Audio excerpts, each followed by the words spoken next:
Good evening, everyone, and welcome to the JMU Real Estate Symposium. My name is Kemper Funkhouser. I'm the Chief Operating Officer for Funkhouser Real Estate Group here in the Shenandoah Valley. And I'll be the moderator this evening for this discussion of the Real Estate Symposium. I'm joined this evening by Elliott Sellers, who will also be moderating this discussion. Elliott is a Vice President of Anchor Health Properties, where he's tasked with sourcing and screening real estate investment opportunities and providing recommendations to institutional equity partners. Elliott is a 2017 graduate from the JMU College of Business.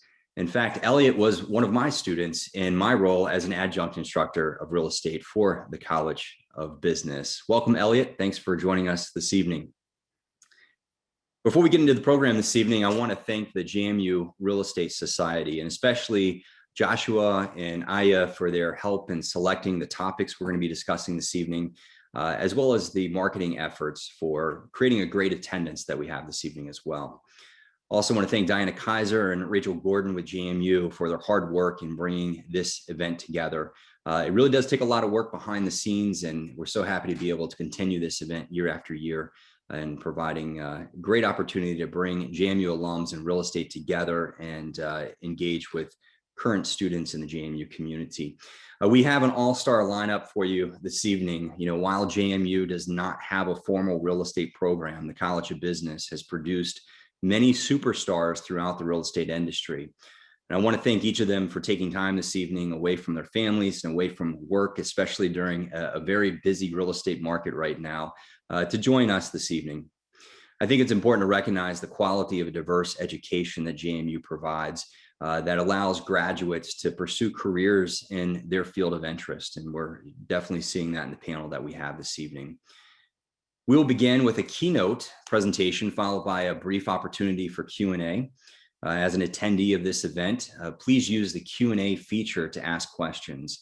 Please also understand that we do have time restrictions that may not allow us to get to all questions. As I mentioned, we have an all-star lineup this evening, and we really could take any one of these individuals and probably have a 1 or 2 hour discussion, but we're going to condense all of this down into an hour and a half. So please be mindful of the time constraints that we have.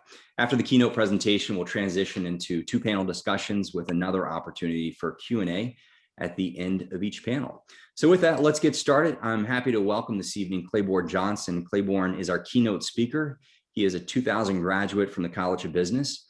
He's a managing director of Morgan Stanley and head of the America's Real Estate Assets private capital markets with responsibilities across real estate, infrastructure, real asset credit, and listed real estate securities.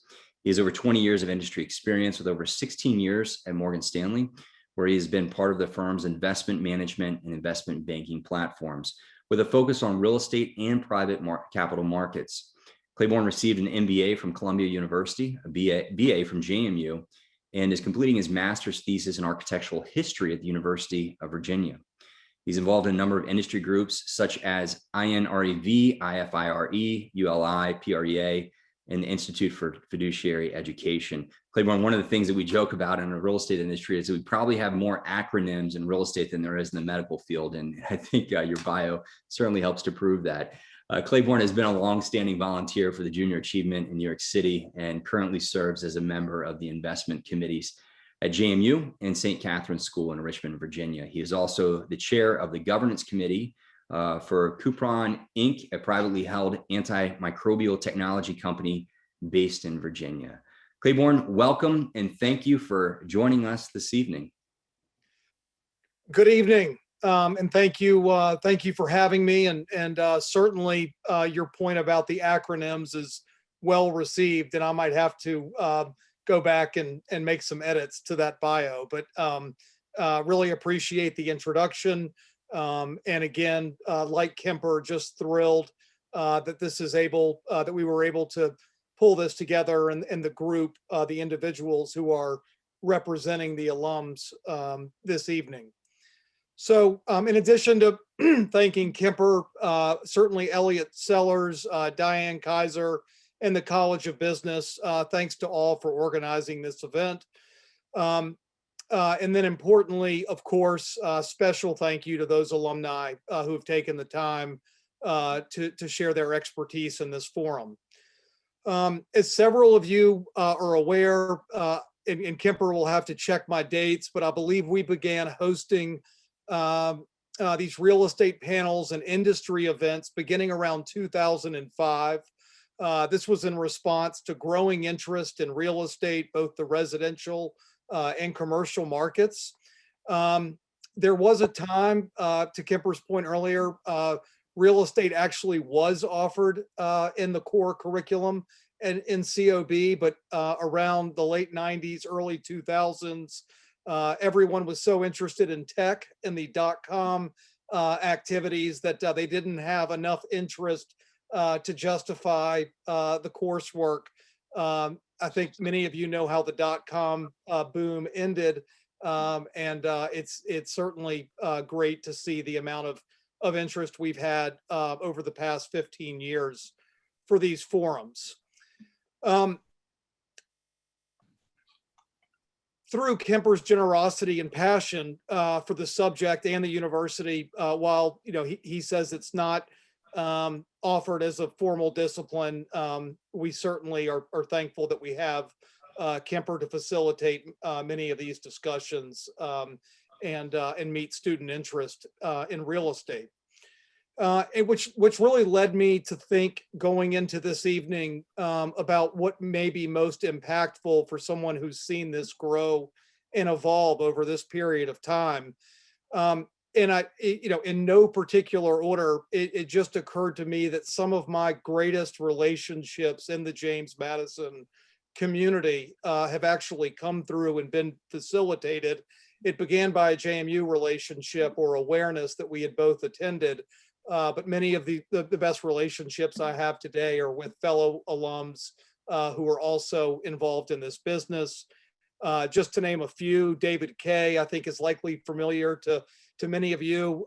He originally led the privatization and sale leaseback of Capital Automotive before later serving as their president.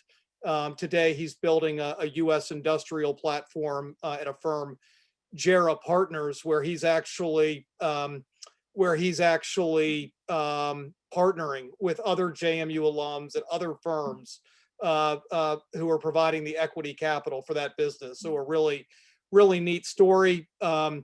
Also, hard to ignore what Chris Graham has done. Chris, for those of you who know Chris, he attended James Madison in the 1990s, and then after Harvard Business School, went on to run the DC office for Starwood Capital. Today, he's the head of the United States, working alongside his classmate, Mark Keatley. And it was very interesting to learn that Ryan Gallagher, who's with us tonight, was actually a friend of both Chris and Mark as students at JMU. They stay in touch, and so really great to have Ryan with us tonight from California. I think I've probably received no fewer than 15 emails during my career just telling me how influential both Howard and Scott Jenkins, the two brothers, have been with many of our students and alumni. They've been very good about hiring JMU at firms such as Federal Capital Partners, CB Richard Ellis, and the Carlyle Group in Washington, where Scott heads asset management. And then my own experiences. It's great to see Paul Mitterick here this evening. I remember meeting Paul as a student, and then speaking with him often as he was starting his career, and very interested to hear what Paul is doing tonight. I've gotten to know Adam Armiger at DRA Advisors, Joe DeMario at Fortress. So the point of all of that is the network is substantial, despite really we haven't fulfilled the demand. And I think one of the things that we hope to do over time is fund and support more curriculum around real estate. This evening presents yet another opportunity for us to hear from the likes of Willie Lanier, Mary Jones, Michael Corder in the development, construction, and residential sectors, as well as several of the others who I mentioned earlier. But really, as I think about where we are tonight, I really think this meeting, this forum, done this way, marks a new and unique period for the College of Business and this real estate network. It of course has expanded over the past 20 years, but the type of involvement that we have this evening would have been unthinkable before the rapid proliferation of technologies that we've come to know too well, Zoom and Skype, LinkedIn. All of these tools collectively are bringing this group together, and I think it's something that we're all going to benefit from longer term. And this I believe will be good both for students and alumni alike. The implications of that, of course, are multifaceted. It will, as we all know, it is already impacting how we think about education, how we think about finance, globalization in the 21st century.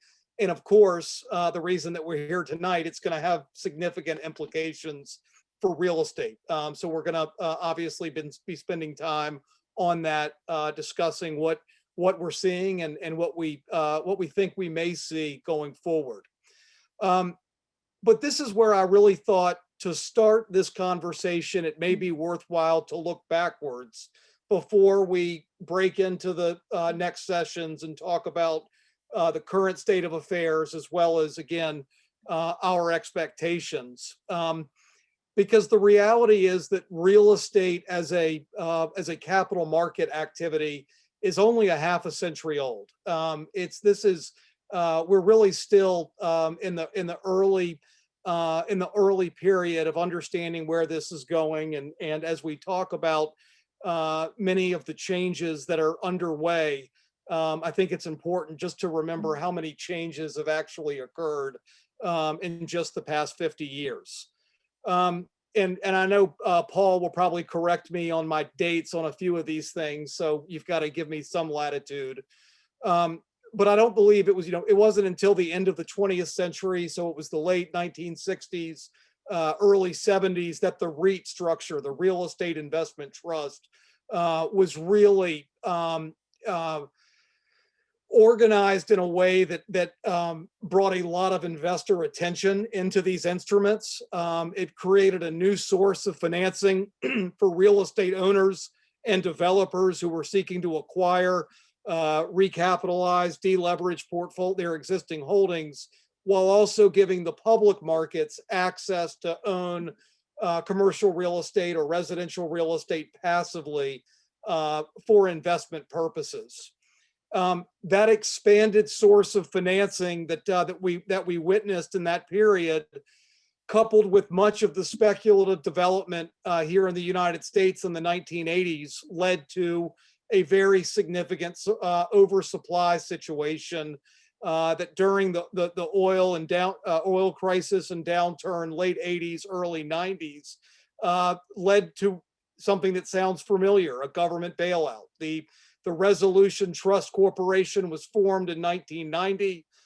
Its purpose was to buy non-performing loans from many of the savings and loan institutions who had significant balance sheet exposure to much of this real estate development. And the result of that was that private equity really stepped into this in a meaningful way. And we began to see the formation of private equity funds who were buying really buying these non-performing loans from the RTC or from these savings and loans institutions, and really taking an approach that was buy, fix if it needs fixing, and then sell. And originally this was known as vulture investing. I think eventually people thought that word was too crude. Today you hear the word opportunistic investing.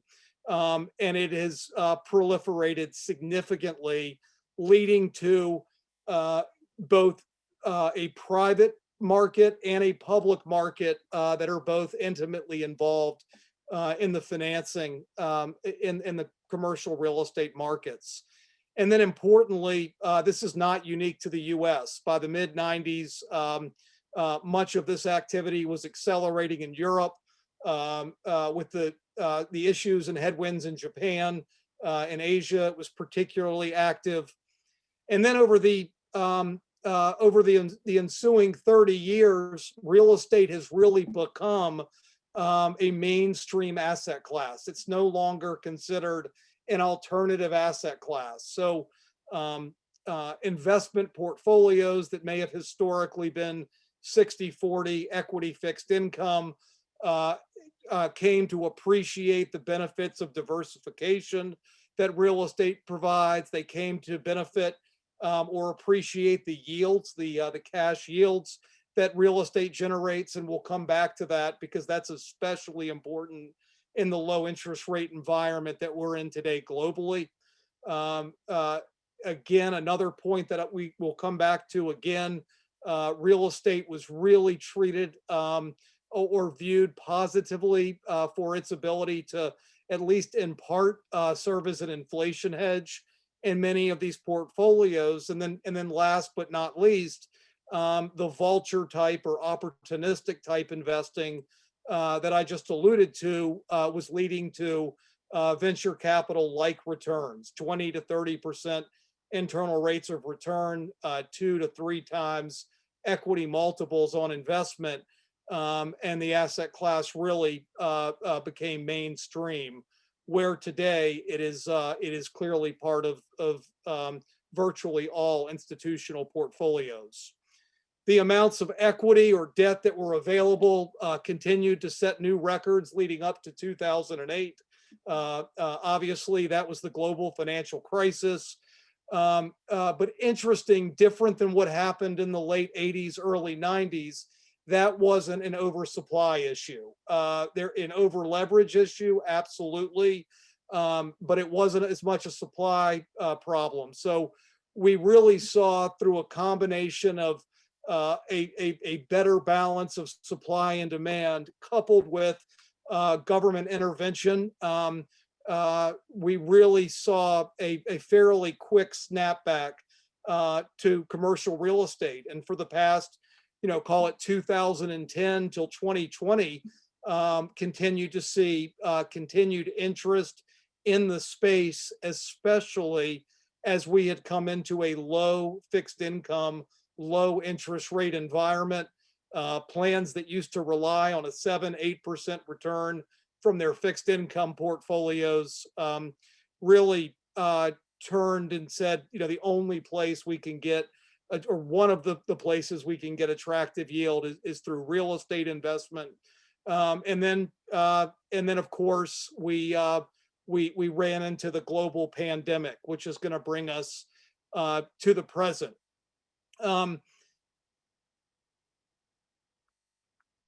Taking a breath for a second, the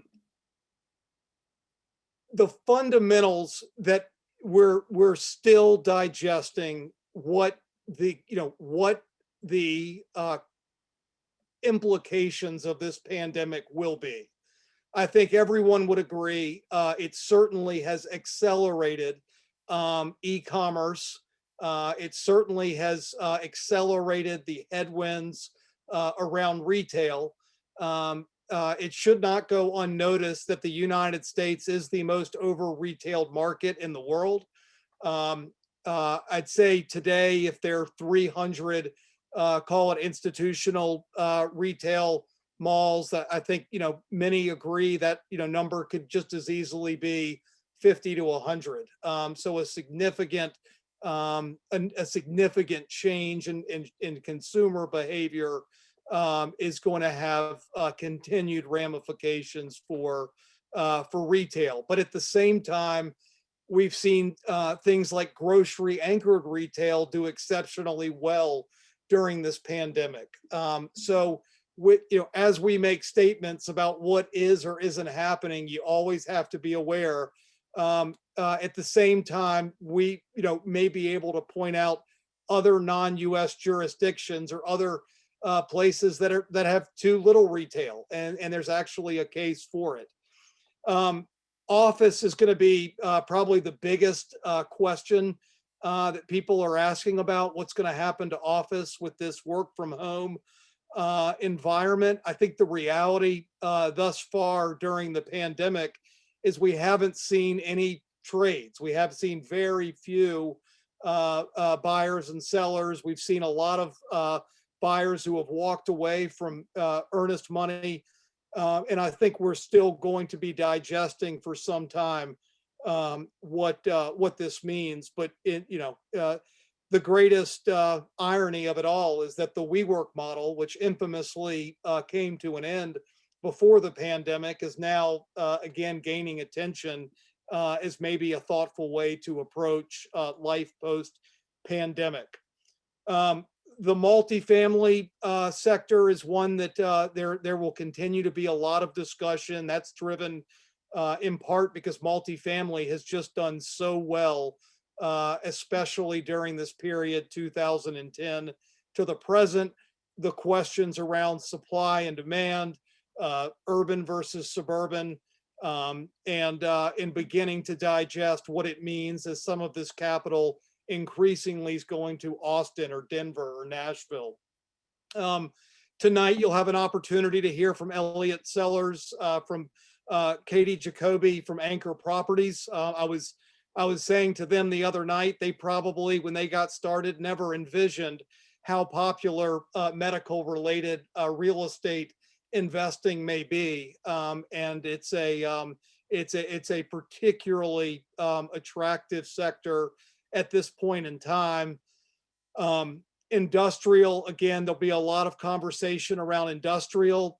This is all, as retail is seeing declining foot traffic, the need for last mile delivery continues to drive interest and pricing, importantly, in industrial.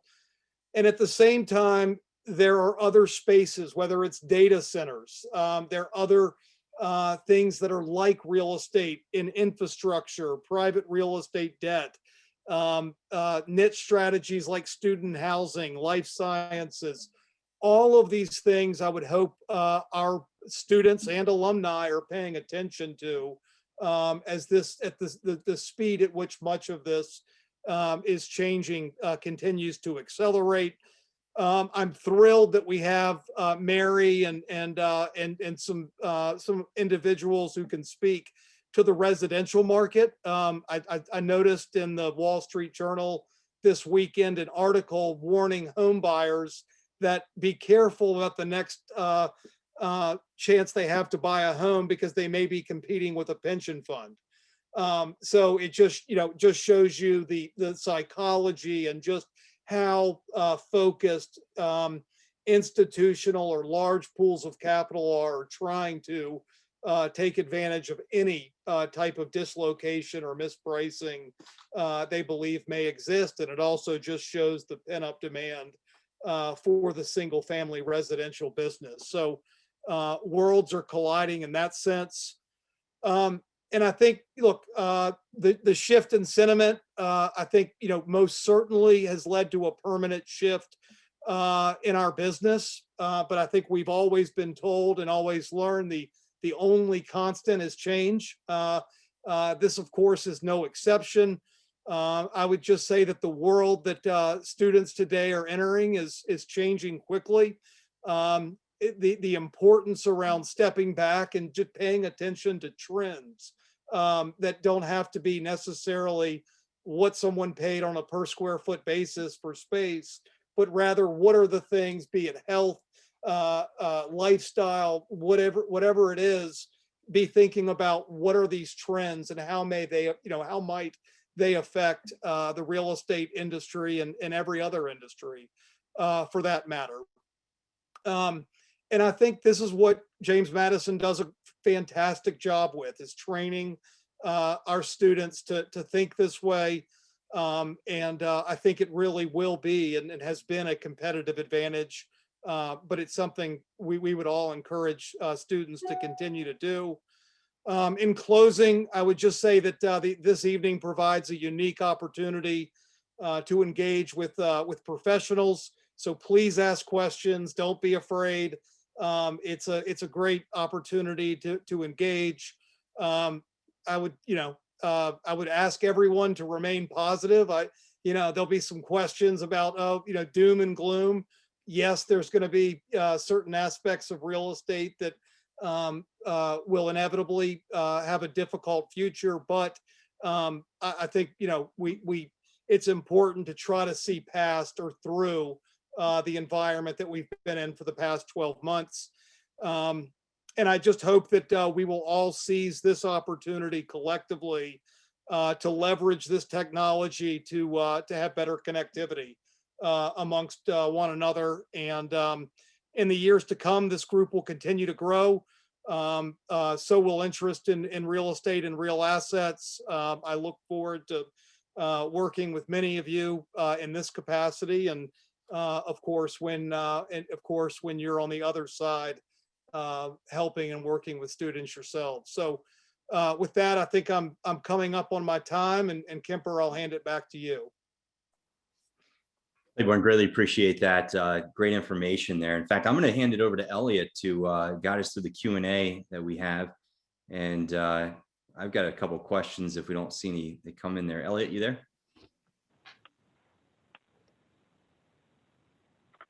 I'm here.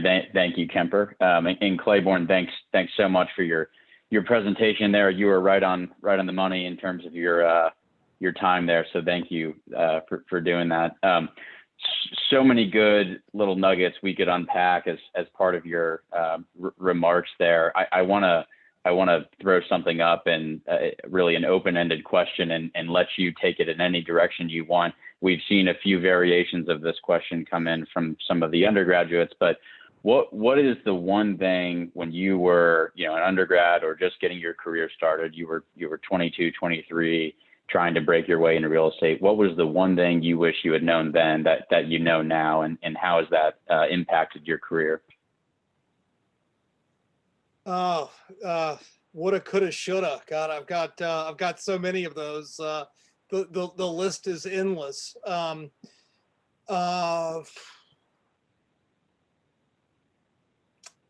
Again, I look. I'd say probably for me, and this was a different time and place. I think you're spending a lot of time in Excel. You're spending a lot of time modeling. I do feel like, and I take full responsibility for it, but I do feel like in my first year or two, I wasn't as fast or as confident with some of the modeling. I know that's a much bigger part of the curriculum today, but I would encourage everyone to get comfortable with that type of analytical work. Again, I think that JMU is preparing students in a even better way than it was 20 years ago, and I'm not certain that that issue would be an issue today. But I think using Excel and modeling as an example, don't ever be afraid to keep practicing and practicing, because you're going to be surrounded by some people who are really fast. Good. Well, let me follow up the question on that. You talk so much about relationships and all the incredible alums that you've met through the years. Think back to when you first got into the real estate business. What did you do from a relationship standpoint to land that first job, to promote yourself through the ranks of your previous firms, your current firm? Give us some insight to that. There was nothing glamorous per se about my first job. It was with Morgan Stanley. That was exciting for me. It was certainly more. It was really, back office isn't the right word, but it was an entry level position. And I'm not suggesting anyone do this to themselves, but I remember getting in there and saying, I'm ready to take the Series 7 the first week. And they said, well, you don't need it. And I said, well, I'm going to get it. And I really just took that. That approach. I was fortunate. I found some good mentors that were very interested in my career progression. They moved me around geographically and across eventually both the investment management and the investment banking sides of Morgan Stanley. So I was given lots of exposure, and frankly, when I was ready to leave to go back to get my MBA, which is something I'd always planned to do, that my employer caught me fully off guard and said, if you can get into Columbia, we'll pay for it if that's what you want to do. So they made a commitment to me. I made a commitment to them, and just, again, was very fortunate to have good mentors. But also, I was not afraid to be the last person out and the first person in. We'll go over 1 minute for one more question. Clairborne, you alluded to this a little bit. Can you expand on the level of sophistication in terms of the responsibilities and the job roles and the job, the day-to-day, so to speak, and how, I think a common stigma at the undergraduate level is if you want to go into high finance, you need to go be an investment banker, or you need to go work in private equity. But when really, right, real estate's sort of a half step removed. So can you expand on that a little bit? Yeah, I mean, look, I think there are a lot of sectors. If you had a presentation from the healthcare group at Morgan Stanley, it would be much more regimented around what they expected that you would have done for an internship, what they would expect in terms of almost telling you that it's a 2-year contract. Real estate, maybe because it wasn't always a mainstream business per se, has lent itself to being more. I think as a business, we have 300 professionals globally today. Maybe half of them were steeped in some kind of UPenn finance program, and the other half started as a property manager for an operating partner of Morgan Stanley, and after working with them for 5 years, decided there'd be a great opportunity for them to come do that role in-house. So I don't know if I'm answering your question, but I think that this sector has certainly lent itself to allowing for organic growth with people who are results driven and good team players. All right, Clairborne. Well, hey, thanks so much for your time this evening. I wish we had more time just dedicated to picking your brain a little bit more. You've got so much knowledge that you can share. We look forward to welcoming you back, hopefully in the near future. Looking forward to it. I'm going to hang around here and see some of these breakout groups if you don't mind. Absolutely. You're always welcome. Thank you so much. Well, we're going to transition into the first panel, and I'd like to introduce you to our 3 panelists. First, we're going to start with Mary Jones.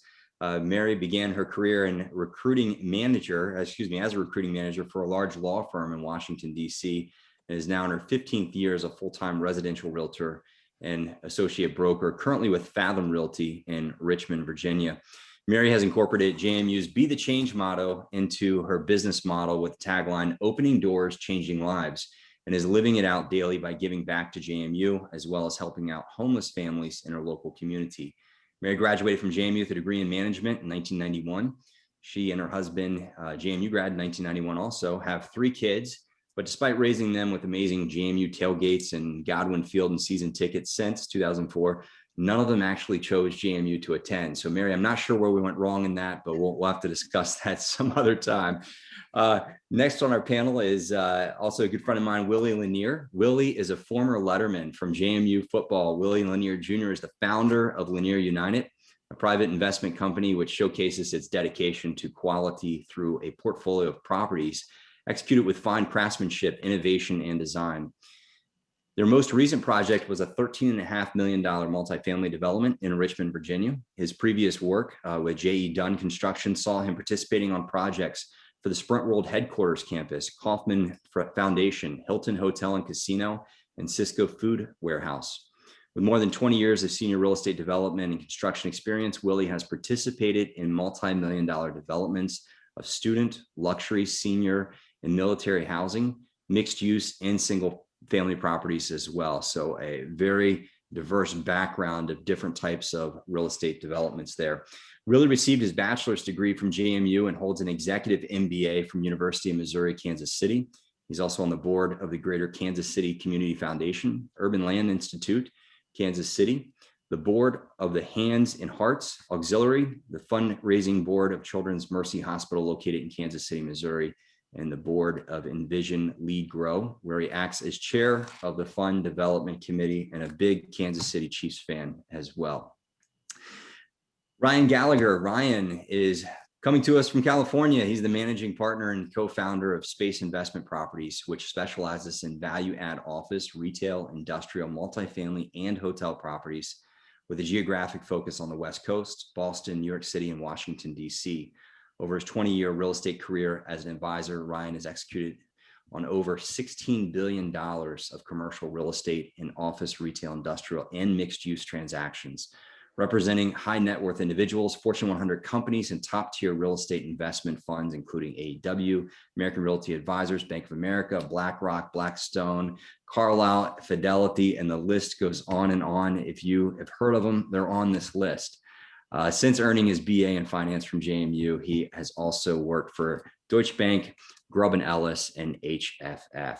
Welcome, Mary, Willie, and Ryan. Thank you so much for joining us this evening, and welcome back to JMU virtually.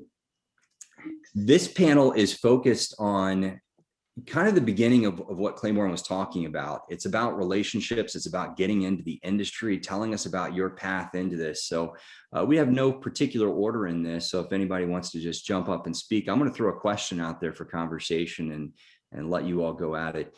But my first question is, tell us about your first job in real estate and the path that led you there. And I know we've had a couple questions in the Q&A that really interested in this. How do you transition from being a student at JMU to getting into the real estate industry? So tell us about that. Who wants to start?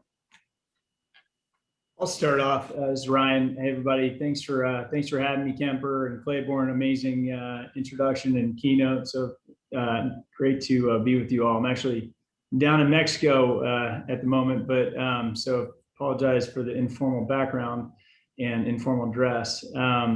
But I got started at JMU, or from JMU. We had CB Richard Ellis, which is a major brokerage house, came on campus and started doing on-campus recruiting. And knowing that I wanted to do a career in finance, I got an interview with them. And that at the time was where Chris Graham was working, which Clairborne mentioned earlier. He was a CIO of Starwood and also a friend of mine. So after the interview, I talked to Chris and said, hey, I'd love to, have a shot at this job. And undoubtedly, he helped me, get my foot in the door with that first job at CB. And coincidentally, my fraternity brother, Mark Keatley, who's the other guy Clairborne mentioned, got the same job. So Mark Keatley and I worked at the same job for CB, as analysts.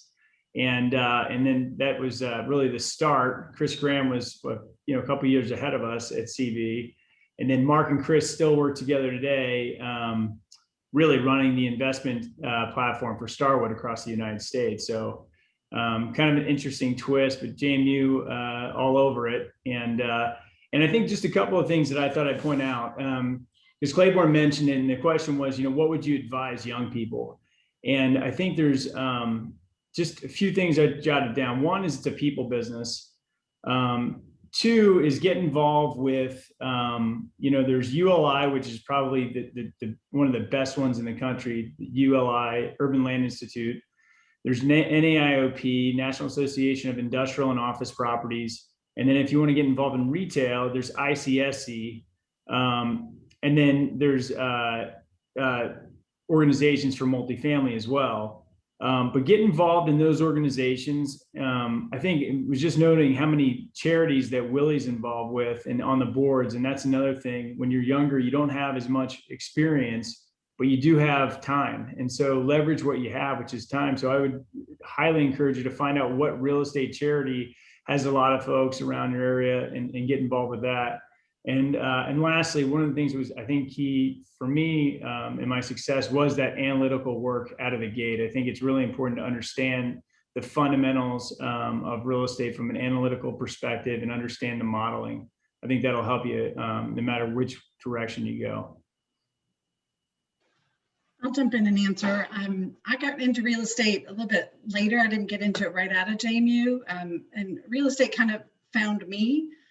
We were moving from the Northern Virginia area down to Richmond, and I only knew one person in Richmond. So I called up the JMU alumni office and said, who's a good realtor in Richmond?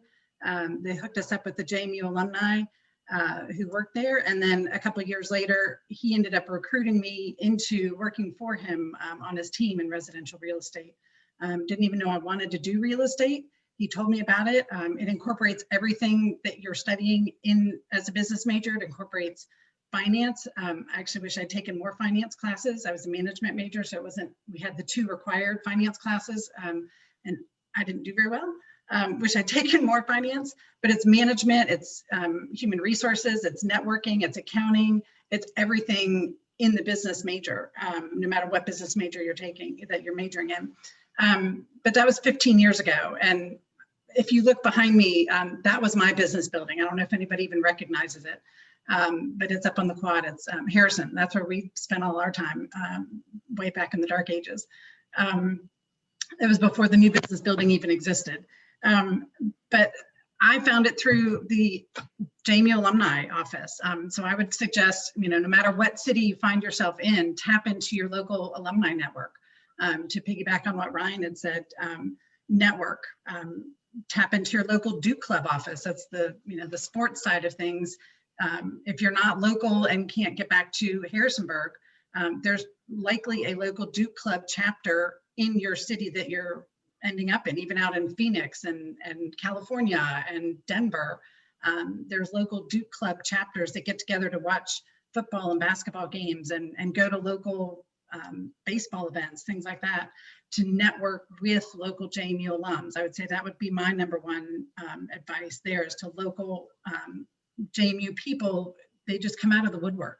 And that's a good way to connect as far as getting new jobs, just finding the different opportunities in real estate, and as far as just even other investment opportunities that you may not even be thinking of. Like I said, I wasn't even thinking about getting into real estate, and 15 years later, here I am doing it, but also now investing in real estate. And that would be my other, not just giving people advice on how to buy and sell homes, but also doing it myself as an investment, because you can make money in your own job, giving people advice, but you can build your own wealth in real estate. We tell people all the time that that's how they can pay for their kids' college, is buy a home when they're the kid's 5 years old, and when they're getting ready to graduate, sell that home. And that's how you pay for their college right there. It's just sell one home and boom, their college is paid for. So it's a good way to build wealth, whether it's residential or commercial. Has a lot bigger payoffs if you play the market right.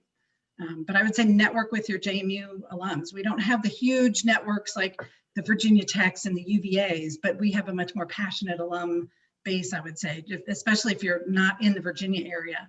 If you end up, out in a, like Willie's not in the Virginia area, but I would bet if, he looked for a JMU alum, they'd have an instant connection and would be best buddies within 30 seconds. So tap into that alumni network. 100% agree with that network. That is for sure. I think my path to real estate is, I always call it non-traditional, but the more I meet people, it's traditional, to an extent. And so I came out of JMU, and I knew that early on in my life, I wanted to be in real estate. I didn't know how to get there. So this platform is fantastic to anyone that's an undergraduate that's trying to figure out where and how to make their first move into real estate, because the industry is broad, significantly broad, and opportunities are vast. Myself, I was able to get a marketing job for the construction industry in DC, which it was really a starter job for me coming out of JMU. And that job ended up allowing me to lobby construction activities on the Hill. And that's what exposed me to the world of construction and how big commercial construction was. Although as a kid, I wanted to do real estate and so forth. And I had a decent amount of technical, I would say, business skill sets.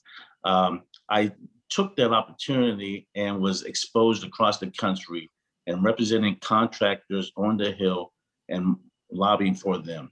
I realized that I didn't want to be a lifer on the lobbyist side. And so I suggested to my wife of just 2 years, what are you thinking about going back to Kansas City, where I grew up as a kid? And I got a job with a company called J.E. Dunn Construction that for everybody in the East Coast, I'm in Kansas City right now, it's comparable to a firm called Clark Construction. And so I learned all different construction types, from healthcare, sports, higher ed, gaming, education. I mean, you name it, I was exposed to it. And that's where I got confident in the business of construction. So after I got my MBA, executive MBA there, I realized that I had even more skills, and it was time for me to see what I could do. So I left my firm, and then I started building luxury single family houses so that I could prove that I could take money from the banks, turn dirt into value, and sell it. So therefore I was doing deal flow, that's the key. And at each step of the way, I became even more confident. I understood how to deal with subs when my money was on the line, not my employers, when my money was on the line. And that moved me into commercial development. And I ended up focusing more on multifamily work because my storyline was easy. Building single family properties that I could now get into multifamily, and then multifamilies can go from 75 units up to 200 and 300 unit deals. So you can go from smaller to larger. But the key for me was that I found a way to be passionate. I tapped into passion, and the passion is what got me over the top, because I was seeking opportunities that made a lot of sense for me. I'm a developer that comes at it from the construction side. I can run spreadsheets. I'm not as fast as Clairborne was saying, but I can run spreadsheets. I know how to get that done.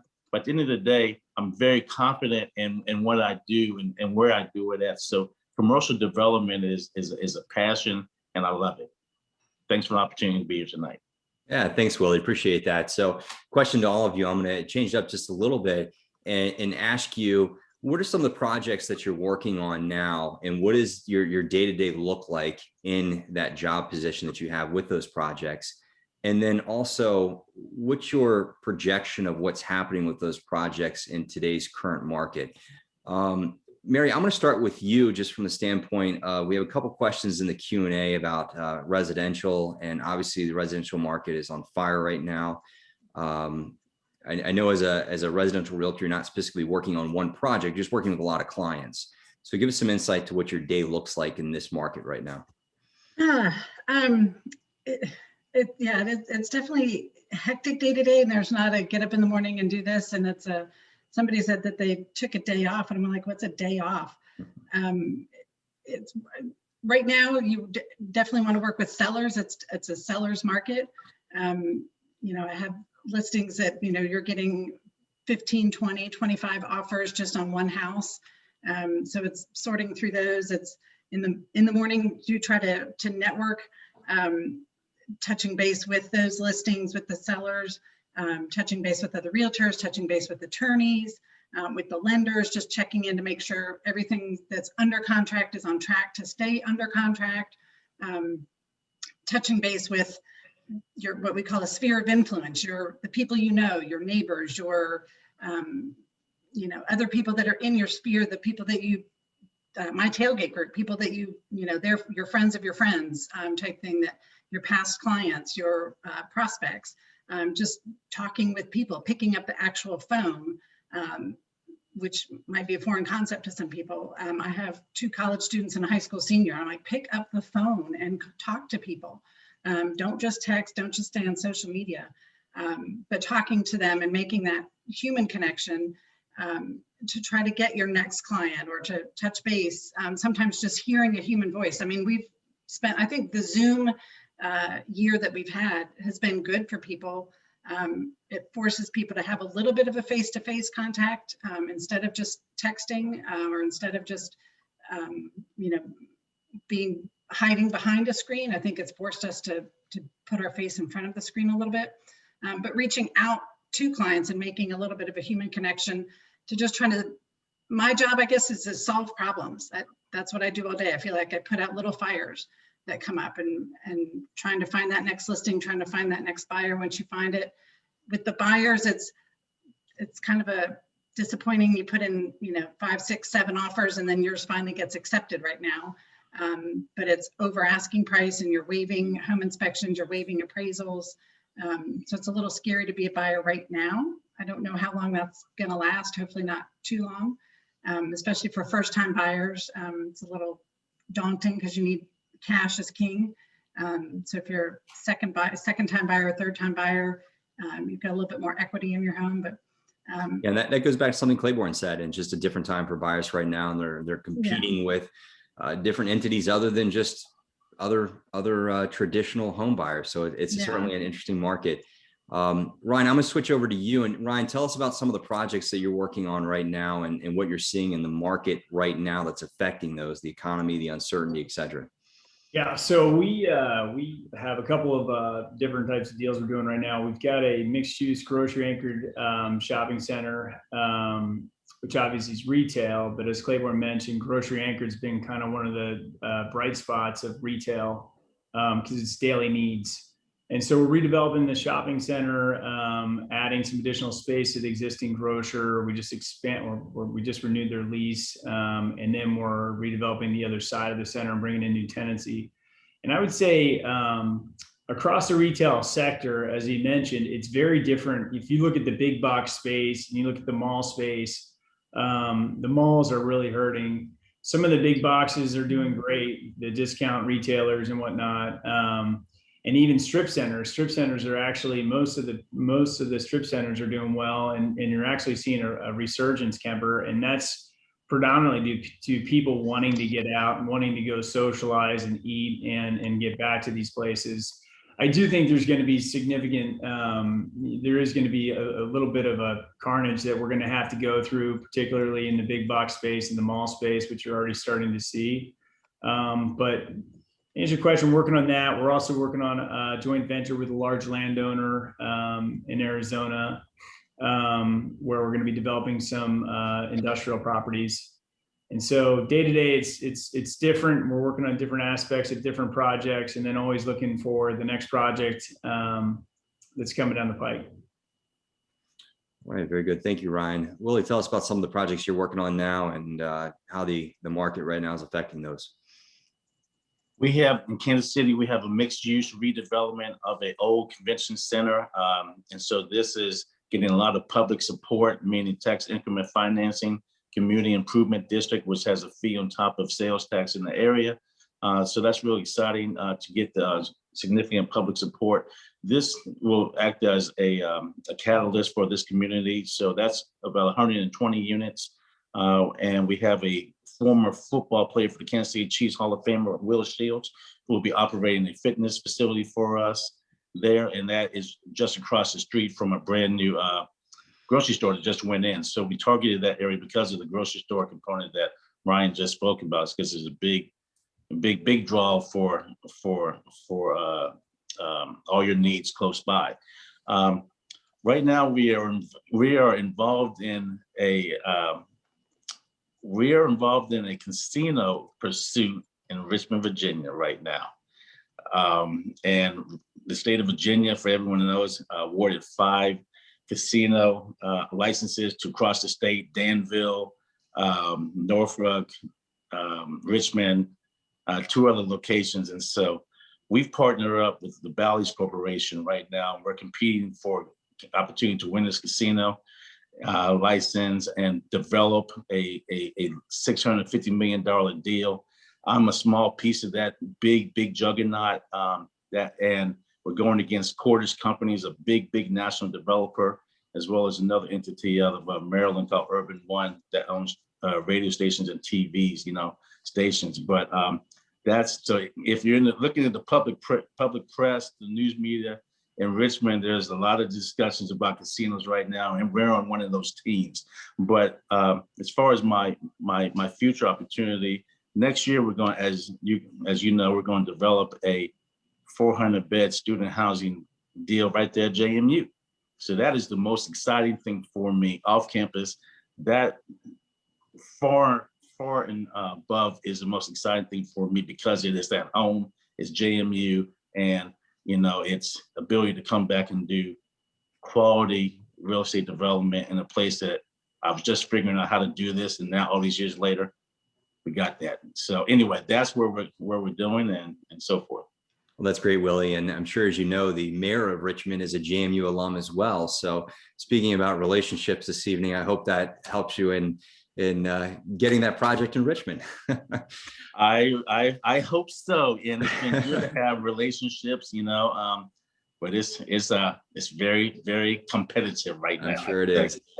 I'm sure it is. Well, I'm going to ask you on the time that we have left to pull out your crystal balls and make some projections for us as to what's going to happen in your sector of real estate over the next 3 years. If we look back, there's perhaps no greater time of uncertainty with coming through the pandemic and so many changes in Washington, et cetera.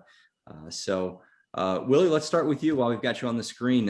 What are you seeing in any of the many areas that you're involved in? What do you think is going to happen over the next 3 years? I think if the rates stay where they are, I see a lot of traction. I think the office space, and I'd like to hear what Ryan thinks about that, but I think office space segments will come back. I think that we're making some adjustments right now in the type of way we're designing buildings. We're making units smaller and giving a lot more, I would call it free space within the buildings, in the rooftops or other places where people can get out and still stay close to home. But candidly, it appears that those that are in the market, meaning investors, I think will be good. Entering the market at any level, be it the single family level or on the commercial side, I think is high and it's tough right now. That's what my opinion is, So I think it's not really made for new entrants and buying assets, developing assets, and so forth. You got to have your foot in the game long before this uptick turn. But I think, candidly, I don't see it really falling off the cliff, if that's the right answer. I don't see that happening. Okay, well, that's certainly good to hear. Good to hear. Ryan, tell us what your crystal ball says. Yeah, I think from a macro perspective, and Clairborne covered a little bit of this, but if you look at the allocation to real estate, and it recently, as he had mentioned, got the industry classification in what they call the GICS, so that the institutional investors don't have to allocate it to an alternative asset class anymore. You look at that, you look at the fact that we're most likely going to be entering an inflationary environment with all the stimulus money that's been allocated. And I think also when you look at the rotation out of bonds, people really wanting to get real assets, I think real estate at a macro level, Kemper, has a bright future, at least for the next 24 to 36 months. It gets a little bit tough after that to figure it out. From a sector standpoint, retail, we just went through that when, there's certain aspects of retail that are doing well, certain aspects that are. Multi-housing, I think that there's a lot of demand for multi-housing and will continue to be good demand for multi-housing. Industrial, clearly with the e-commerce boom, that's going to continue from my perspective. And I think when you look at it from a macro perspective, office, people do want to go back to the office. I think in broad strokes, I think it's exactly how that plays out. Before the craze was creative office, everybody, a long picnic table working 2 inches away from each other. I don't think that's necessarily going to be the case going forward. I think there's going to be more people spread out. But the thing that's kind of interesting about it is that what it could create is companies not having as efficient of a footprint for office, meaning they'll have to take more office space to accomplish the same goal. So that is yet to be seen. And as Clairborne mentioned, we haven't seen enough trades in the US or really had enough experience to see how this post-COVID world works from an office perspective. Ryan, if that happens in an office space, do you expect to see rental rates come down to adjust for that, or do you think they'll remain the same? Well, so there's two scenarios with that, right? One is that people are saying people are going to be working from home more. And I think that really people are trying to figure that out. Google last week came out and said that they're expecting people to come back to the office, which was a really good sign, I think, for office owners. but I would say it's a little bit early to figure out. I think with the other interesting trend is that you're seeing a trend from urban to suburban, right? From the big cities to some of the suburban locations. And we did some research on this. The millennials are just starting to cross the average childbearing age of the US in 2021. So I would expect that trend to continue. And so that doesn't exactly answer your question, but it gives you some macro things to think about. But overall, rental rates in suburban markets seem to be down a little bit, call it 10%, maybe 0 to 10, 0 to 15, depending on the market. But I would expect those to come back quite a bit, Kemper. Okay, great. Appreciate that response. Mary, so residential real estate is a very hot topic. In fact, while you all are talking, I'm getting dings on my phone from Wall Street Journal talking about the challenges of home buyers right now. Do you think there's going to be an end to this at some point? Do you think that this is going to continue to be a challenge, especially for first-time buyers that don't have the assets to be able to secure housing in the purchase side? Something's got to end it. I don't know what that's going to be. I'm afraid it might be interest rates. But right now it's a supply and demand issue. Right now, there's just not a lot of homes being listed because the buyers don't have anywhere to go. So if they sell, then okay, it's great to be a seller, but you've got to have somewhere to go to live. You can't just put up a tent in the middle of the street. So interest rates will slow it down, but at some point, we need a whole influx of inventory. It's your basic economics of supply and demand, and so something's got to give in that. My 2020 broke my crystal ball. I say that all the time because I'm like, I keep saying, didn't see that coming. Didn't see that coming either. So it's hard for first-time buyers. They don't have the 401ks that they can just tap into. The one thing they do have though is parents' money. So that's a good gift money, or borrowing from parents, get a nice cheap loan from the parents. I'm seeing a lot of that. That they say they don't have money, but their parents do. So, or their parents have a lot of equity in their home. So their parents can refinance, pull out cash out of their home, give it as a gift to the kids to help them out. So that may be one way to break that cycle, is to get the first-time home buyers in that way. Yeah, it's definitely a hard market on the residential side. It's a blessing and a curse of the activity that it is a lot of great activity, but the curse is that it, just as you said, sometimes it takes buyers 6, 7+ offers on different properties to finally secure one. And we'll see if that changes at any point. We have gone over our time, but I do want to just try to fit in one last question. And that is, do any of you all have any advice on students that want to secure an internship or secure that first job in your sector of real estate? And we'll make this really quick since we're over our time. So Mary, Willie, Ryan, anything? Yeah, I just typed a response on the chat if people want to check it out, Kemper. But I think just network with the organizations that, and you'll see it on the chat, that the ones that I mentioned. Also network with alumni. And I think just from the panel tonight, you can see real estate's a people business. And you just got to connect the dots with the people that you know, and also real estate charities, get involved with those too. And you'll land an internship before you know it. Great, Ryan. Willie, Mary, anything to add to that? You hit the nail on the head as far as I'm concerned. Exactly the same thing, ditto. It's a lot more opportunity in the real estate world than what people may realize. And so just go out there and get connected.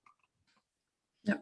Yeah, my residential real estate doesn't really have internships, but definitely don't be afraid to call somebody up and shadow a realtor for a week or two and jump in on the craziness. It's a lot of fun. No 2 days are alike, so it's keeps you hopping.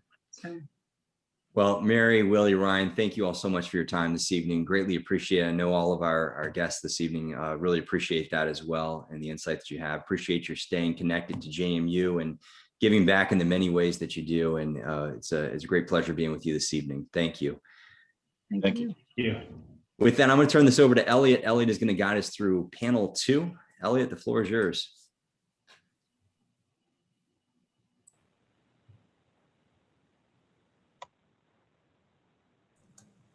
Elliott, I think we're having a difficult time hearing you there. Rookie There we mistake. I go. was still on mute There we there. go. Very good. Thanks so much, Kemper, and thanks to all the panelists. Really insightful conversation, and lots of good Q&A in the chat box, which I'm encouraged to see.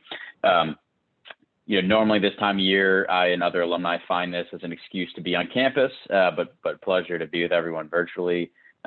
Couldn't agree with Kemper more in terms of the caliber of alumni that are here speaking with us tonight. On the second panel, I'm joined by 3 experts in their respective fields, with the common factor that all of them at some point have benefited from the strong JMU network, which is really a theme for the evening.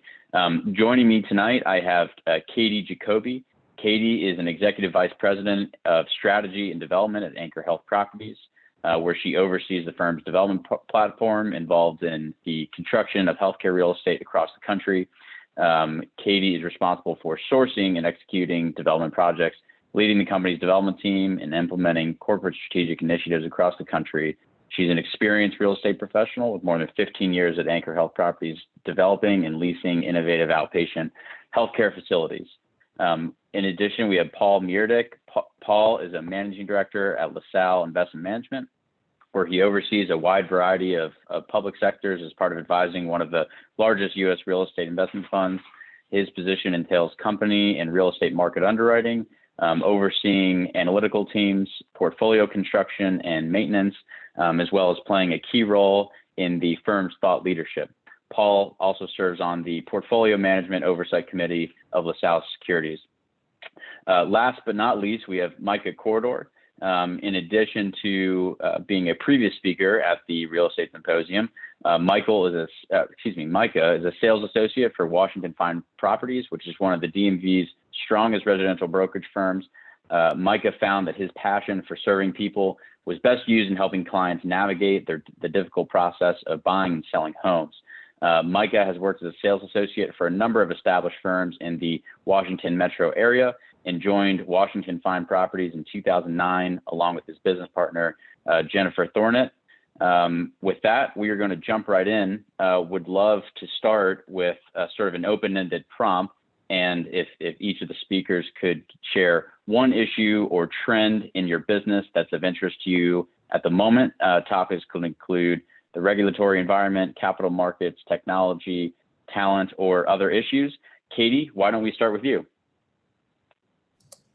Sure. Thank you, Elliott, and thanks for the introduction. It's so great to be here tonight. I've loved the dialogue to date, and even though we're not in person, it does feel really good to be surrounded by all these JMU alumni. So a current trend and topic right now, I would say, is material escalations.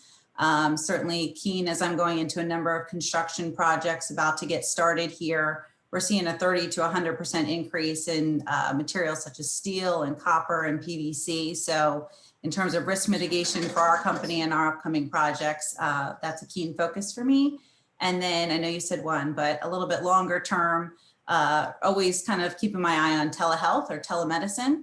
And certainly in the past year with COVID, we've seen a significant uptick and acceptance of that platform. In the last week of March of 2020, there was actually 154% increase in the use of telemedicine. And to be determined, kind of similar to some of the other conversations on office and the ultimate fallout from the pandemic, what reimbursements will look like. But certainly strong data points for Medicare and Medicaid over the last year in terms of usage of telemedicine and the outcomes there. So I think that there will be some impact on the physical space of our healthcare real estate projects. So that's something to keep my eye on. Really insightful. Thank you, Katie. Paul, moving over to you. Yeah, hi, Elliott, and thank you for having me on the panel here tonight. I think the one trend at the moment that we're watching that we do have, frankly, high conviction on, I think a lot of people have mentioned, Clairborne started by mentioning, remote working and work from home. It's still an unknown. We wouldn't disagree. It's not a known quantity, and I think Willie also mentioned that he sees opportunity in office real estate. I don't disagree that there might be opportunity, but we're making a bet. We allocate money either to office real estate or we choose not to, and then we're making a bet against it relative to our benchmark on behalf of our clients. And frankly, we do see a major shift underway here. I don't disagree, let's say, with Willie that, if you have properties that fit a certain profile that tenants are seeking, and that has changed a little bit, we can talk about that, that you can still make money. But we think we are in the early stages of a transformation in essentially how companies use their corporate office space, and reimagining how they come together as a company and harnessing the learned behaviors of working from home during this pandemic. We think it'll be really a year and a half before people are back in their offices on a regular basis, and that we think will further ingrain these learned behaviors. And ultimately, I think what we've seen in the last decade plus is that companies are keenly aware of how they want to attract and retain talent. And whether that used to mean building the best office space, we think that really ultimately will mean offering more flexible terms for working with their employees. And the other ancillary benefits or other significant benefits, certainly cost control, but also reducing the carbon footprint of the companies. And I think we've been surprised. We were pretty early to making this call, but how quickly we've seen companies make announcements, widespread pronouncements on how they expect remote working or working what they call in a hybrid model, where that means in the office and at home. We think that the marginal impact on demand has a significant impact on pricing power for landlords. Quite interesting. And a quick follow-up to that, Paul. How do you see some of that space being readapted over the next several years? Yeah, I mean, it'll be a variety of ways. And I mean, look, the most logical use is office space. That's, when you think about it, the total return, or investors in real estate space think about IRRs. The IRR, internal rate of return, that one can generate on the real estate is going to be reduced by any significant capital expenditures that are incurred by the landlord. We think first and foremost, again, to reimagine. We've already seen, office go from everybody had their individual office to, hey, let's be collaborative and have individual workstations and work like Google and Facebook, because they were leading the charge in that respect, to now, well, you're going to be in the office half the time and home half the time. So to be clear, we're not saying nobody comes into the office, but we think there's, again, a reimagining of how that space is utilized. So point being is a big bill on behalf of landlords. And you're right that over time there will be some obsolescence factor. Certainly think about residential real estate being the most likely reuse candidate, so to speak. But that's really expensive, and a lot of times the bones don't work, and go on and on about that. But I think the bottom line is it'll really reduce the pricing power, again, between landlords and tenants. Thanks for your comments there. Micah, round us out with your key focus or trend that you're seeing right now in your line of work. Happy to. First, let me just say this is awesome. I'm learning so much right now from all these different panelists and Clairborne as well. I mean, like things like IRR, I don't even know what that means, but interest rates, capital, all these things are really good to hear about. So I feel like I'm getting an education as well. I would say my main focus every day is finding houses for people who are trying to sell their houses. And as Mary alluded to in the previous panel, it is hard right now to find people houses to buy.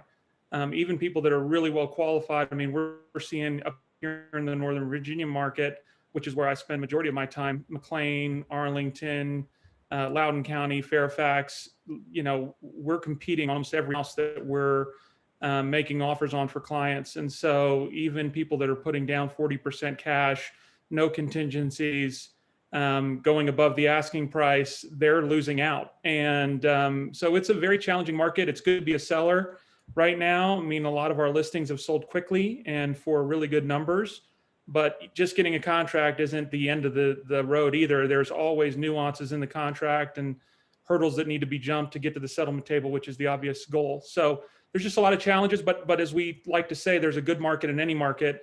And while the market is relatively strong, our production is certainly up. But again, there's challenges for folks, and it's an emotional roller coaster for people, which is We've alluded to a lot this evening. This is all a relationship business, and we take that very seriously, my business partner and I, and we really want to do the best thing we can for our clients.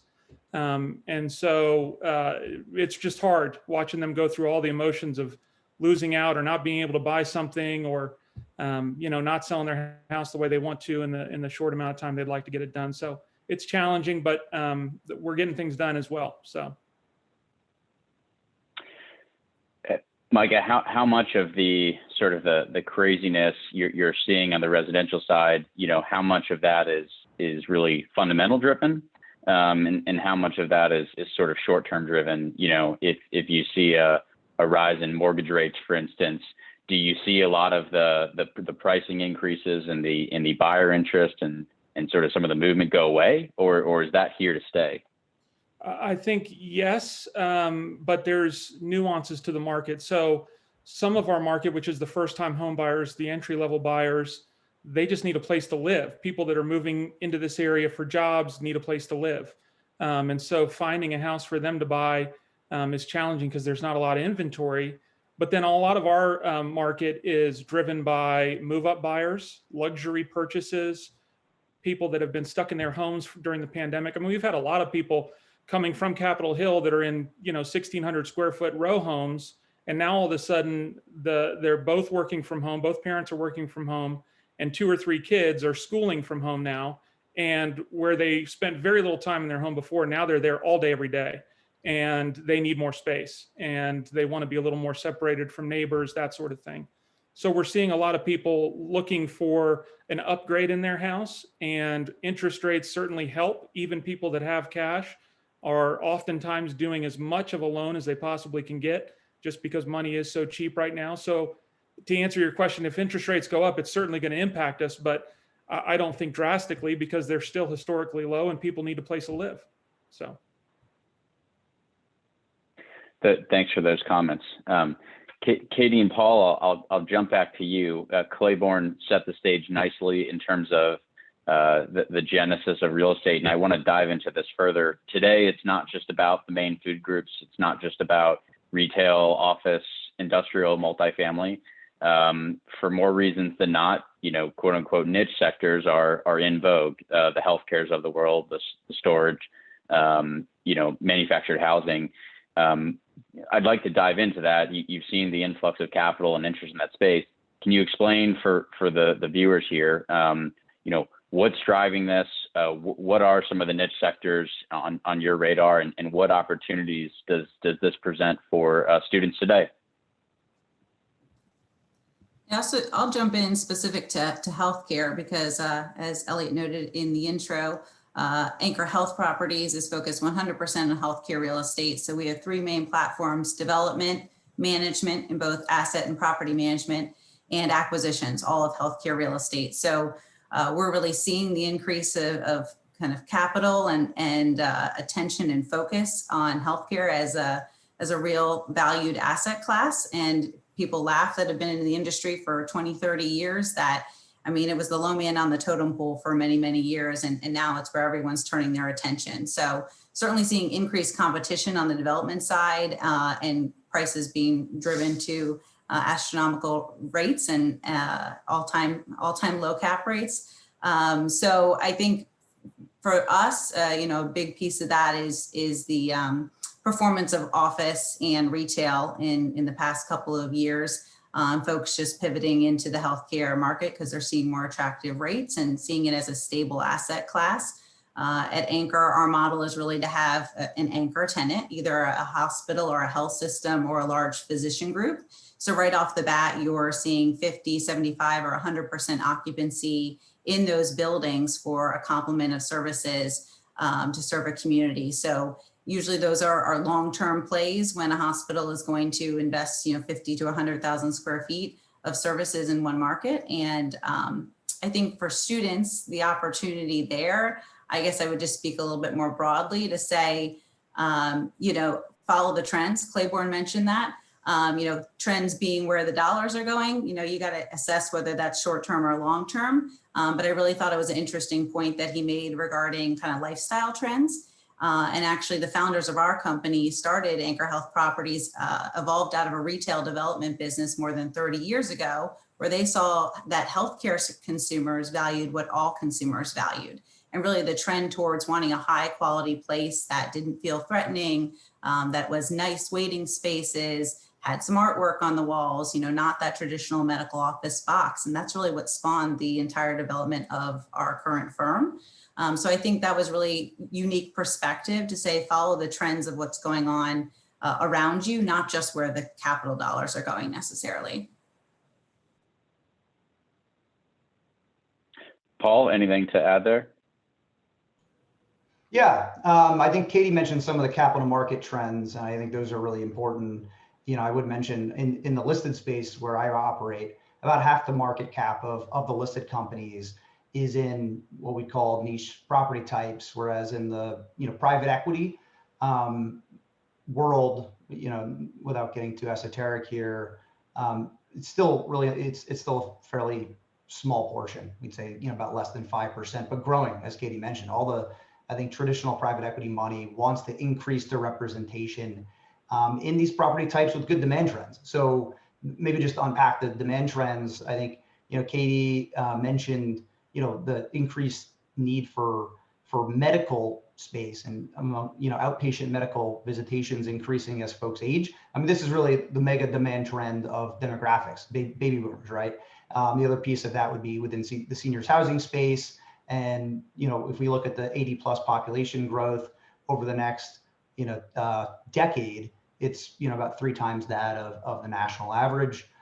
Similarly I think Clairborne mentioned life science or laboratory space. That's where biotech and pharma companies, use that space for research and innovation, which I think going through a health crisis for all of us, we could see the need for that in this country and in the world. And I think on the other side of it, I think it was discussed earlier too, the maturation of the millennials graduating from apartments into single family accommodation. Not everyone can afford a house. I think Mary was talking about that. And look, not everyone has rich parents who can fund down payment. Well, that has really helped blossom the single family rental space, which has been, we've invested alongside a few of the large players in that space. And we think that there's a pretty tremendous runway for that business to continue to mature. And then I think the other piece is technology. So what digital infrastructure is allowing us to connect right now, the way we're all connecting, instead of, all being in Shoker Hall, we're using the data centers, the cell towers. These are all under the real estate umbrella. And again, it's part of those niche property types that I mentioned, and that we think are a key piece of the future. And then another piece is what I'd say the overall ESG umbrella or sustainability. And I think building modernization to reduce carbon footprint. And you see governments around the world really introducing carrots and sticks to entice property owners to achieve sustainability goals. That's certainly led in Europe, but we're seeing it increasingly in jurisdictions in the US. And I think given some of just the discussion we've had in this forum here today, I think you think about social housing potentially being another piece of that equation. The other thing we're seeing is I think Clairborne talked about just the maturation of real estate as an asset class and the tremendous demand there is of global capital seeking the returns in real estate. I think that has also played a pretty critical role in different types of real estate burgeoning. And what I mean by that is real estate often commands a higher multiple than operating businesses. And that has facilitated, businesses splitting, essentially an OpCo or an operating company and a PropCo or a property company, where we've seen this in healthcare and lodging. You're seeing it in gaming casinos, where essentially the company can split in two, and the property company is valued at a much higher multiple, or essentially it's a value creating effort if you split the two businesses. So those are all, I think, a handful of demand trends that are leading to it. But again, I would reiterate, maybe Katie and Elliott both mentioned that these businesses, I think, are growth opportunities for many years. I think if you think about not just where the money's going today, but things like demographics are inevitable. I mean, there's no changing what's going to happen to the demographics of our society. And they're also, if you think about businesses that are less established, there's, I think, less seasoned, mature professionals you're competing with, a less competitive set for someone who's young and trying to get into the business, I think is a favorable dynamic. So those are maybe just a couple pieces of my lots of really great insight there, Paul. Thank you. Mike, I want to jump back to something you alluded to earlier. You're seeing a lot of conflicting information out in the news cycles and in the markets where you have people migrating out of sort of urban, dense infill locations out to the suburbs. You have companies sending mixed messages about work from home, flexibility. Where do you think this lands at the end of the day? Do you think you see more or less people living in sort of urban, massive infrastructure locations in the future? Great question. I would say that real estate has seemed to be, to me, in my 15-year career, cyclical. For a long time, it was people moving out to, so for example, moving out to Loudoun County. I mean, where I live in Ashburn, it was farmland 15, 20 years ago. Now it's huge. There's so many houses, so many high schools, schools in general, and a ton of people live out there. And then for a number of 5 to 10 years, everyone wanted to move into the city and be in the city and downsize their footprint. They didn't want the big sprawling houses with lots of land.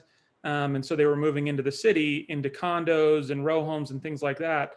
And then certainly with the pandemic, things have changed again. And now we're seeing a shift where everybody is wanting to move out, to have more land, more amenities with their house. If they're going to be stuck in their home, I mean, pools is a good example. If you want to build a pool in your house right now, you literally are a year to 18 months away from starting that process with a pool company.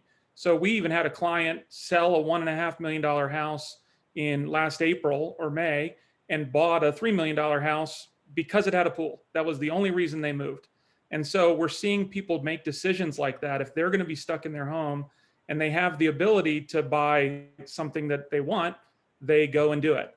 So who knows how long that lasts? I mean, I think once things return to some sort of normalcy, whatever that means, we may see people start moving back into the city.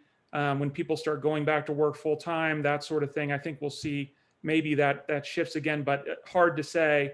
But right now, people are seeming to be moving out.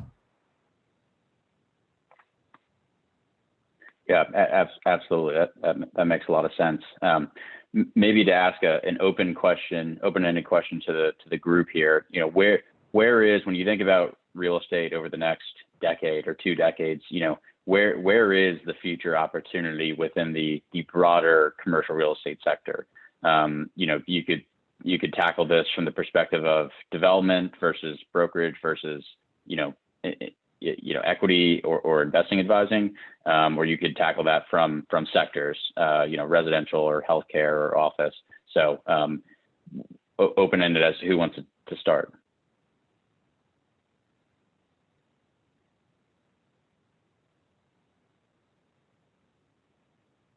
All right. Mike, up to you. Carry us home. Okay. Yeah, happy to. I would just say, not to be cliche, but real relationships, as we've said all night, relationships are key. And so I would say, like, people are even in terms of real estate, residential real estate, we're seeing people want someone that can not only find them a house, but can also provide a contractor, provide a decorator, provide a furniture company that can handle all that. I mean, it's like they want people to help them and hold their hand through this process. And I don't know if that's the same in commercial real estate or these health industries, things like that. But I certainly see it in the residential world, that there's so many different facets of the business that you can get into. And the ones sort of, there'd be 2 things I would say to the students that are on tonight. One is, if you can find someone that's in the business that really knows what they're doing, and you can build a relationship with that person and work with them and learn the business, that is invaluable. So try and take advantage of those relationships that you have. And the second thing I would say, maybe this will be the end of my time here tonight, but I would just say there's a challenge that most young people have, and young people meaning college graduates have when they go into the working world. It's the difference between an employee and an owner. And an employee, their goal is, I want to get my salary or get my income for as little pain and effort as possible so that I can keep the job. The owner does whatever they possibly can do in order to make the business succeed. And so even if you're an employee for some big company, you're an owner of your own career. And so if you would take that mindset into, I'm going to do whatever it takes to make my career successful, which means making my company successful and the team I work with successful, I think that serves you in the long run to grow your career and what you're doing in the future. So I couldn't agree more with what Micah just said. So I feel like that was a great way to end us off. But I would just add on to that, that ownership mentality is something at our firm. It's one of our core values. And it is a differentiator between someone that just shows up and someone that you see as a rock star with a long-term future. So when you first get started, it's not necessarily about the number of hours that you put in, but demonstrating that ownership mentality, working hard and staying humble. Nothing was below me when I got started. I would do anything just to be present in a meeting. I'd take notes just so I could sit and listen in. So I think just always being available, saying yes, being open to new opportunities. It's very interesting to see how everyone's brought it back to relationships. And I think one of the things that JMU students have as a leg up against a number of the other folks that you'll see out there and you're competing for jobs against is JMU students are highly interpersonal, strong communication skills. So you're getting a great education, but you're also balanced out with the ability to network and the ability to communicate. And that's critically important. And it differentiates you from a lot of other folks that are out there. And so don't undervalue that because your ability to communicate and work hard and stay humble will differentiate you.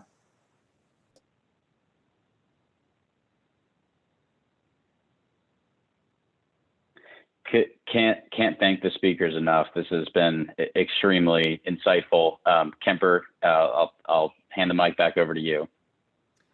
Elliott, I appreciate that. And thank you, all the speakers. I did want to bring attention to one of the questions that Joshua had, and I'll just kind of finalize tonight with this. And it was talking about specifically housing prices in a market like Harrisonburg versus Austin. I'm not going to give that answer specifically, but I do think that there's an important aspect of real estate that everyone should take away, and that is real estate's local, and that we can talk about what's happening on the macro side of things in real estate, but you need to have that understanding the macro side and then be able to apply it in the local market. So whether you're talking about office space or healthcare properties or residential real estate, you've got to understand the local market as well, and that's so important, having that local expertise. So with that, I just want to first thank again all of our speakers this evening. We greatly appreciate your time and your willingness to share your expertise to our JMU community. I wish we had more time with each of you all. Again, as I started out, we could take each of you all individually and put together an hour or two presentation and just pick your brain with the incredible knowledge that you have. I also want to thank everyone for attending this year's Real Estate Symposium. We've had one of the highest number of attendees that we've ever had in a Real Estate Symposium, and using technology like Zoom certainly helps with that. The other nice thing about it as well is we have the ability to record this and make it available for future reference additionally. Please be sure to be on the lookout for an email from JMU in the coming days with just a short 3-question survey. Get some feedback on our time together this evening. And then finally, I encourage all students with interest in real estate to engage in the JMU Real Estate Society. Connect with alums that you've seen tonight and other alums that are out there in the real estate industry. That's one of the nice things about JMU, and I know a number of our speakers mentioned that we're all very much willing to help you where we can to get you started in your career and get you promoted along the way as well. And then finally, students register for the classes that we have in the College of Business regarding real estate. It's important that you take those, but it's also important that you have that well-rounded education to be in many different areas of the real estate industry that's out there. So with that, I want to thank each of you all, our panelists this evening, and all the attendees as well. Elliott, any final words before we sign off this evening?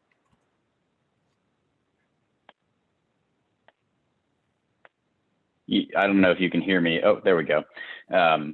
Got it the second time around. No, I completely echo all your comments. There are a number of good questions, we didn't get to. We can follow up with those offline with the speakers, and great to see a lot of familiar names in the attendees, both on the undergrad and alumni side. So yeah, thank you again, and a huge thank you to Diana, who's really taken this under her wings and helped really elevate it. So really appreciative of her support. So that's all I would add, Kemper. Well, thanks, Elliott. Again, thanks, everybody. Thanks you for making another great, successful JMU Real Estate Symposium. We appreciate your time and look forward to doing this again sometime in the near future, hopefully in person. We'll see you then. Thanks so much. Have a great evening.